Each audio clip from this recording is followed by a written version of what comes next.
Order! Order! You are an incorrigible delinquent at times. Behave yourself, man! That's Theresa May's dilemma. What about Labour? Tonight we report from Canterbury, a seat Labour took off the Conservatives in 2017 after 30 years of Tory rule. How do young people, students, those who won it for Corbyn feel about his views on Brexit? And will he keep their support if he backs the PM's proposal, or if they think he is ideologically wedded to Brexit, as he told a German newspaper last week that Brexit cannot be stopped? Here's David Grossman. Politics in Canterbury was once as firmly set as the city walls, until, of course, it wasn't, shaken up by the Brexit election. There's no doubt that Labour's vote here was pushed over the line for the first time in the party's history by people who are unhappy with the government's position on Brexit. They were expecting Labour to offer opposition. 18 months on, how do those voters feel?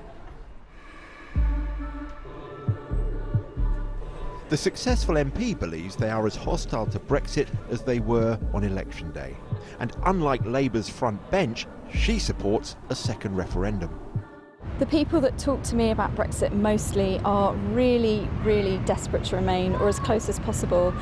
As well as the economic fallout from Brexit, we're talking about people's lives and families and parts of the community and social networks, actually. So people that were at my children's school, people that work at the university, people that are our friends and neighbours, don't want to suddenly feel that they've got to find another home. And that's actually really emotional for some of us. Yeah. All right, I'll give you a leaflet. Yeah, that's me. I'm the candidate. So, yeah. But that's not the only view in Canterbury Labour Party. Ben Hickman is the constituency chair and secretary of the local branch of Momentum. He's also standing in a county council by-election this week. I mean, some people find Labour's position on it quite woolly, but I think the Labour position on Brexit now is actually in keeping with what the majority of the population feel about Brexit, which is that the current deal, if you like, being pursued is completely unworkable. And Labour will oppose that in Parliament. But it's the next question that's the difficult one, and then do what? I mean, that seems to be the problem. Is it reverse Brexit or negotiate another deal? What is it that Labour would do after that? Well, I think, I mean, the phrase that everything's on the table is used, but I think for me the best thing and the inevitable thing that seems will happen will be another general election. So where do voters stand? I've come to the University of Kent. The anti-Brexit students here mobilised in 2017 to support Labour in Canterbury. These politics students are typical. The vast majority are Labour supporters who opposed Brexit. But do you feel Labour has delivered on your expectations of what they would do post the 2017 general election? I think locally they have. However, in Parliament I don't feel it's being heard as much.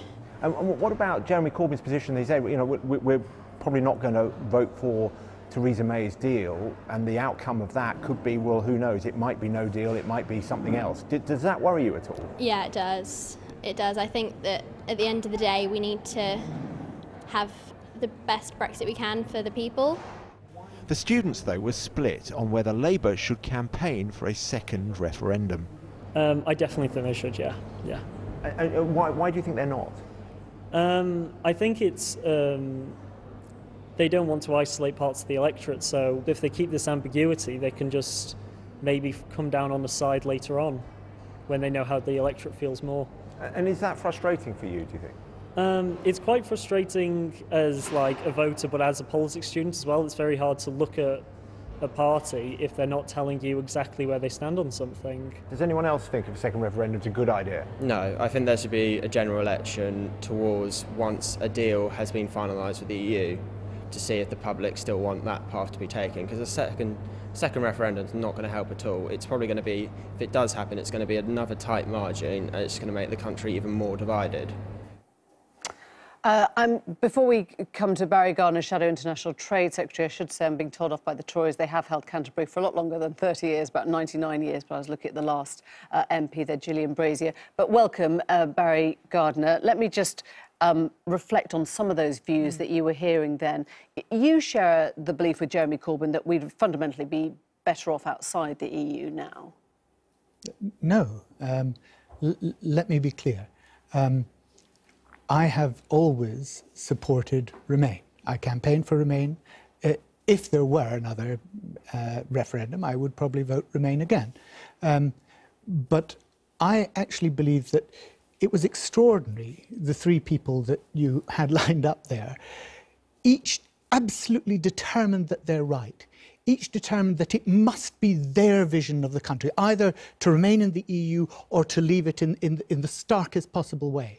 And what Jeremy has put forward is a way of trying to bring together the two divisions in this country, the 52 and the 48. And that's why he made that offer to Theresa May back in September and said, look, if you have a deal, if you bring back an agreement that has a customs union, that solves the border question in Ireland, that is a permanent customs union where we have a say, that makes sure that we're protected in terms of rights and standards and all of those things. I remember his six tests. From what you're hearing of this today... This can get through Parliament. Emily, the whole point is this. Dominic Grieve was the person who actually wrote the amendment to the trade bill and the customs bill that talked of a customs union. But tell me about Labour now, because we're at a point where there is a proposal. Do you believe that Labour should be signing up to that now and helping her pass that through Parliament? We've made it very clear. We will look at what it says. We don't know yet. We will read that document very carefully. We will judge it by the promises that they made. So there is a chance, as things stand, there is a chance that you could whip your Labour MPs to support Theresa May on this proposal tonight. There is a chance. If her proposal, if what she has managed to agree with the Commission is actually what we have set out, namely a permanent customs union with a say in future trade agreements that protects standards and jobs and rights. Everybody in the country needs to understand that we need a way through. Nobody is going to get their ideal, but compromise and bringing the country back together is fundamentally important. I want to go back to some of those voters because that was very important. Hearing people say they found you woolly. You know, the head of Momentum in Canterbury saying your position on Brexit is woolly. Hearing that politics student say there was ambiguity, that when they hear that everything's on the table, they don't hear this is wonderful and we're compromising. They hear we can't work out our own position at all. But what did he then go on to say? He wants a general election. No, but what he said was actually, I think Labour is where the people are now. Because people are divided. And what we have proposed, it isn't actually woolly, but it's difficult. Because it's not we have to stay in at all costs. It's not we have to leave and do any damage to our economy to leave. It's a sensible position that says, you know what? It's politics. Let's compromise. Let's find a way through that does least damage to our economy, but respects the 17.4 million people that said... You know, he manages to tell a German newspaper that Brexit can't be stopped now. Sorry, and I'm really fed up of the way in which people have taken that totally out of context. Jeremy was responding to a question which was about basically what levers does the opposition have in Parliament to stop Brexit? And the answer to that is we don't have any statutory levers. Does he want to stop Brexit?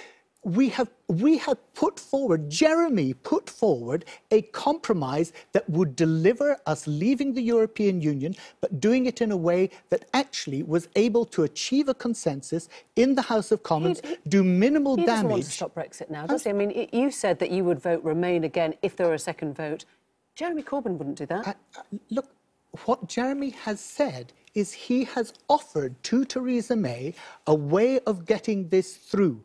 He is prepared to deliver a compromise, but it has to be the right compromise that will see us not decline in our economy, not lose jobs, not lose all the protections and standards in the workplace, make sure that we have our security in this country, that we have a future relationship with the EU that is cooperative, and protect jobs and the border in Ireland. Barry Gardner, I'll give you time to look over the proposal in more detail. Thank you very much.